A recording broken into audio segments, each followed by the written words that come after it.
Direction la Côte d'Ivoire, terrorisme à Ouagadougou et à Bamako, Téné Birahima Ouattara peaufine sa stratégie. Alors pour plus de détails après le générique.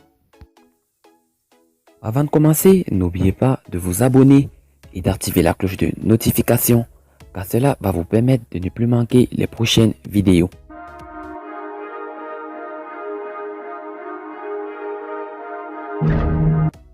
Dans la lutte contre le terrorisme, dont la menace devient de plus en plus persistante sur la Côte d'Ivoire, Téné Birahima Ouattara n'entend pas faire cavalier seul. Le ministre de la Défense du gouvernement ivoirien s'est pour se faire envoler au Burkina Faso puis au Mali pour une mutualisation des forces de ces trois États frontaliers afin de venir à bout de ce fléau. Téné Birahima Ouattara crée un front commun contre le terrorisme. Pour les autorités ivoiriennes, pas question de laisser les groupes terroristes prendre pied en Côte d'Ivoire. Alassane Ouattara, président de la République, entend par conséquent consacrer 1% du produit intérieur brut à la lutte contre ce fléau. Aussi, une académie de lutte contre le terrorisme et un campus antiterroriste sont construits en Côte d'Ivoire pour mieux utiliser les forces ivoiriennes et celles de la sous-région à mieux combattre les djihadistes et autres groupes armés qui pullulent dans la zone sahélienne.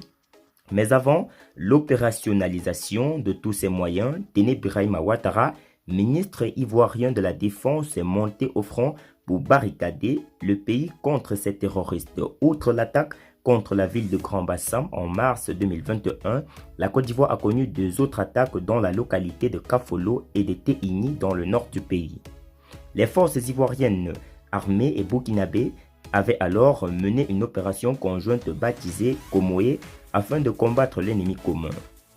C'est donc dans l'optique de poursuivre cette initiative de front commun que Photocopie, frère cadet du président ivoirien, s'est envolé à Ouagadougou puis à Bamako pour mettre en place une stratégie commune en vue de se prémunir contre cette menace persistante.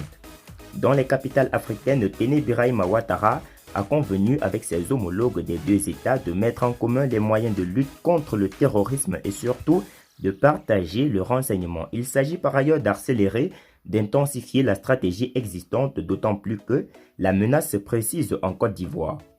Dans la capitale malienne, les autorités sécuritaires des deux pays ont insisté sur la nécessité de procéder à des patrouilles conjointes ou simultanées au niveau de la frontière ainsi que la tenue de rencontres périodiques entre les commandants des zones frontalières en vue de parvenir à la sécurisation des 500 km de frontières communes. A noter qu'une opération militaire conjointe baptisée Komoé 2 sera bientôt lancée au fin de renforcer l'axe Abidjan-Bamako-Ouaga dans la lutte contre le terrorisme frontalier.